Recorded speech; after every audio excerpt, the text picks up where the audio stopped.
only person that rattles me when By a show of hands, who thinks Washington wins tomorrow?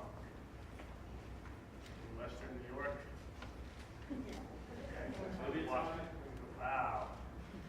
You're not supposed to raise He your voted hand. twice. I voted for both. I voted 0. Okay, too. I think polling the media, I think most people in town think it's going to be Western New York, but I think I'm on the Washington side too. Anyway, as Jen said, I'm Dan Lauletta. I write for Equalizer Soccer. I don't know if you know who I am or not, but now you do. I have the distinction of having been to all of the finals that have ever happened in women's pro soccer. Unfortunately, it's taken 16 years to get to the 10th final, but I'm fairly confident that we will keep that going now, and there won't be any more gaps coming up in the iteration of women's pro soccer. So I just first wanted to just tell you a little bit about myself and how I got involved in soccer, covering women's soccer. I was a casual soccer fan, probably growing up, and always was excited about new things and following teams and leagues from their inception. So after the '99 World Cup, I found myself in a bookstore, and I got a hold of Girls of Summer by Yuri Longman, who writes for the New York Times. Excellent book. If you haven't read it, I recommend it. And it was basically a story about the '99 Women's World Cup team. And I picked it up to flip through it, wound up reading the entire thing that day in the bookstore. And at the end, it talked about how they would be forming a professional league, WUSA. So I said, that seems pretty interesting. I'd kind of like to be a part of that. And a few months later, they announced the teams and the venues, and the New York Power just happened to be playing 20 minutes from where I lived. So I said, all right, that's pretty good. I can work with that. So I sent out some emails, and one of them was to a site called WoSoCo.com, which is long ago dead. But I got a reply, and I got to start covering the New York Power, and wound up going to all of their home games over the course of 3 seasons. And the WoSoCo.com people then wound up getting a contract to write the content for WUSA.com. So my work was prominently featured on there, and as far as I know, all that stuff is now long dead also. Some of it was pretty good, though, I must say. So anyway, I decided that I wanted the first final, as Jen mentioned, one of the 9, she got the location correct, was at Foxborough Stadium, which was not too far from me, so I went up there. I have to say that the 2001 Founders Cup, as they called it, named after the founding players, which if you don't know were the 20 players on the '99 World Cup team, were the founding players of that league. So they called the championship the Founders Cup. And that event was, if you guys are listening back there, that event was what we want this final to eventually turn into. Clearly they overspent because 2 years later, the league was bankrupt. But they had every founding player was in market for that week. Every award winner was in market. Pretty sure the entire best 11, with maybe one exception, was in market. All the coaches for all the teams, all the PR directors for all the teams were there. There was a lavish party the night before the final. There was a lavish party the night after the final was played. And both teams did attend, even Atlanta lost that game. So at that point, everybody thought, all right, women's soccer is here to stay, and we've arrived, and this is going to be great. And it was. And then 2002 got a little bit smaller, and then 2003 got a little bit smaller, and then we kind of had a feeling like, all right, I don't know if there's going to be 2004, and unfortunately that league pulled the plug right before the World Cup happened. Like literally, I think they folded the league on Friday, and the World Cup started, I think, 8 days later. Then WPS came around, and now NWSL, and it's been a lot of ups and downs, but I've stuck with it. And I did kind of make it a point after I went to 1 or 2 that, yeah, I want to be at all the finals. So now everybody knows that you can't get married, you can't have a birthday, and you can't plan anything the week of the NWSL final, because I will be at the NWSL final, no matter what happens. So I very much appreciate that it's now in a predetermined location. Makes the travel a lot easier, which I assume, how many people here are not from Houston? All right, how many would have come if we only knew a week ago where the location was?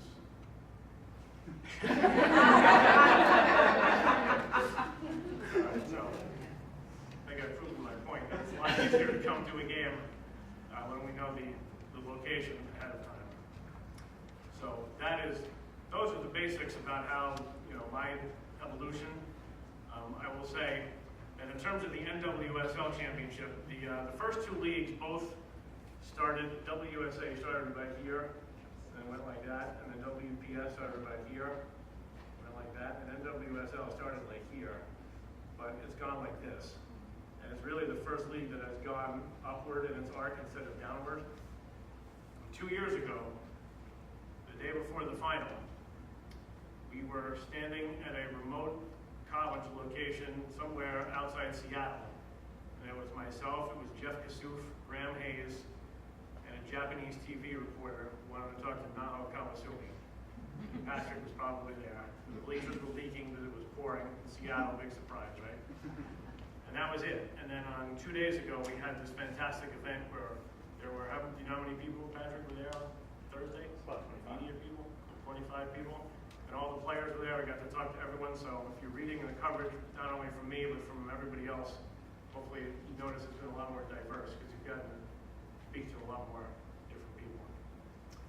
So, I think we're moving forward, and hopefully we can reach, get back and reach that 2001 Founders Cup level. We'll do it a little bit more organically and not, overspending for that. So hopefully NWSL is here to stay, and this will be my 10th one, assuming I make it to the game tomorrow. And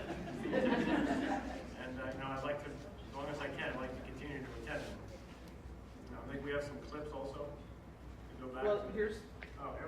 who's in 2001. Now this was probably the best game that we've seen so far. I think anyone who saw this game would agree that this was the best of the championship game so far, so we've got a tough act to follow. I will also say that the two semifinals that year were unbelievable games.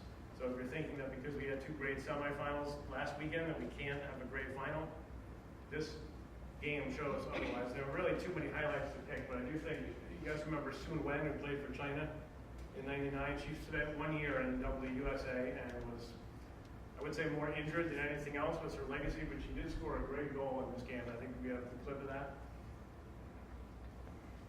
Might not have sound. It's going to be on the top of that.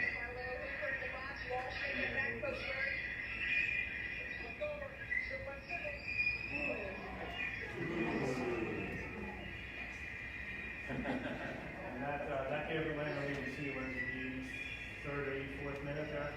That gave Atlanta the lead, but Bay Area came back and tied it up. A few minutes later, Tisha Venturini actually knocked in some. It'll show the replay one more time. Do we have that one also? No, but it'll show Sun Wen's goal another time. She was named to the second team All-11, but if there was a super sub on the first season, she would be that player awarded that honor. Look at her taking this ball down patiently on the back post. Wow. And you might have heard Wendy Bauer, who was the analyst on these games back then, say that she would have been the super sub. That's how physically limited she was, but she didn't even start that game. But the side race did tie it up. Unfortunately for Sun Wen, she wound up having a PK saved, and Charmaine Hoover missed the net entirely.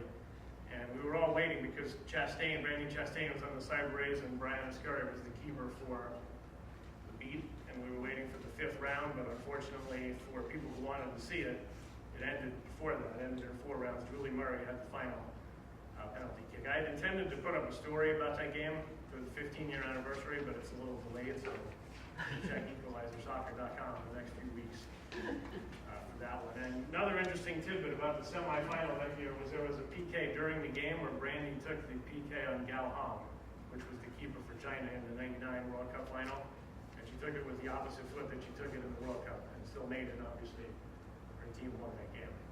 Then the next year we went to Atlanta, which was ironic because Atlanta was in the 2 Founders Cups that were not in Atlanta, but they got beaten in the semifinal in 2002. And this was Carolina and Washington, and Hege Riise scored the goal here. She was the MVP of this game, so I believe we have that one.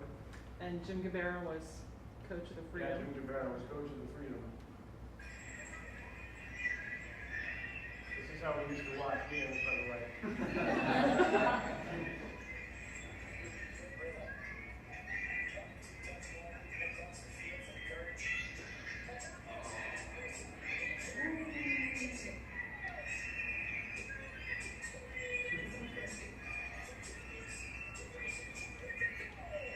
have Mina's goal also? Mina scored a great goal in this game too, they lost, so. It'll show one more The time. MVP, she was later assistant coach of the cheer for the United States national team. Attendance like it. I think Jen knows the exact numbers. The first one was north of 20. First one was a little over 21. This one was a little over 15. And this one was a sellout. San Diego had a smaller stadium, I think it was 6,000 or 7,000 capacity. There was a little unsold section, but it was otherwise mostly full. And the great thing about the first game was that it was in New England, and the teams were Atlanta and the Bay Area, so it really couldn't have been more, couldn't have been teams that were farther away from New England. And the Breakers that year, so foreshadowing, were not very good. There wasn't a whole lot of chance throughout most of the season that they would be in that game, but they did so very well. Another thing about the second game was that Hege Riise, the MVP there, scored that goal. I'm not sure I've ever seen a midfielder kill a game as effectively as she did by just possessing circles around Washington for the end of that game. Now, Founders Cup 3 is interesting. It was the last game ever in the history of the league, and there was a player in this game for the Freedom, you might have heard of, Abby Wambach. And there was also a defender for Atlanta, it was Nancy Augustiniak, who was not very well known, but she had a really good season, and she played an extraordinary game against Abby. And unfortunately for Nancy, it came down to this play right here, where Abby's going to run to the long ball, and Nancy's going to have to take her down. And this is sudden death extra time here. The goal didn't count, they whistle it. Nancy gets sent off. You can see it won't be good enough for Abby. He's complaining that she wanted a PK. Which, now if you watch it again, she might have an argument there. Just outside the box. The contact is right there.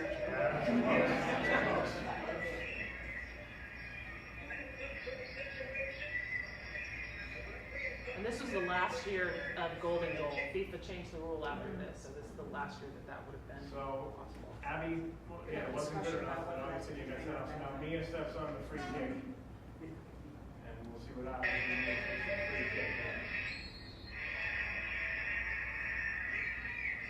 I don't know if you can see that, but it's the crossbar popped up in the air.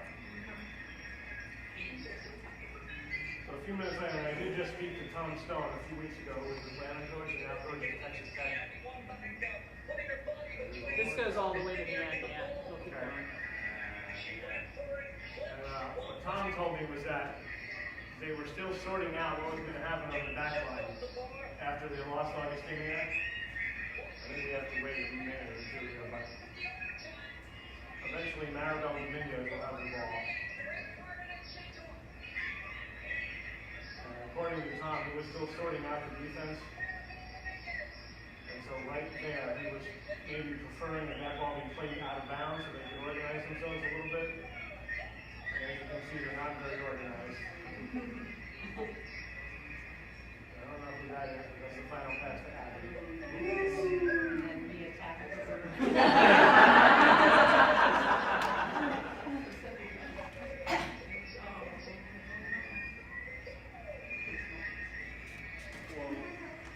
So the Atlanta beat, they lost on PKs in the first year, they lost the second year, they were ahead by a goal, and also were a player down. And there was a pretty silly foul that led to a PK that let Carolina tie it, and Carolina beat them in extra time, and they lost like this. So it was a rough 3 years for Atlanta in terms of how their season ended. There's also a really great free kick save in this game that we don't have the clip of. It's Scurry made, but if anybody sees Jim Guevara around town, you can ask him about it.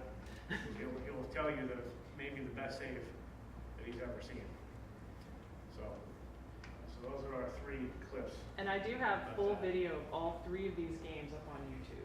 So if you just search for WoSo Nostalgia, all one word, all full video of all 3 are up there. And they're all, honestly, they're all really enjoyable games to watch, especially the first game. The first game, Founders Cup 1 is one of the highlight women's soccer games I think ever played. We had a pretty good one last weekend. The Founders Cup 1 was also pretty good. So the last thing I wanted to say is that everybody in this room obviously is dedicated to kind of seeing this happen again and further on, and how can everybody in this room help out? Obviously, you're helping out by being here, and you're helping by, I'm assuming everyone's going to the game Sunday tomorrow, right? So keep going to the game, try to make it a big deal.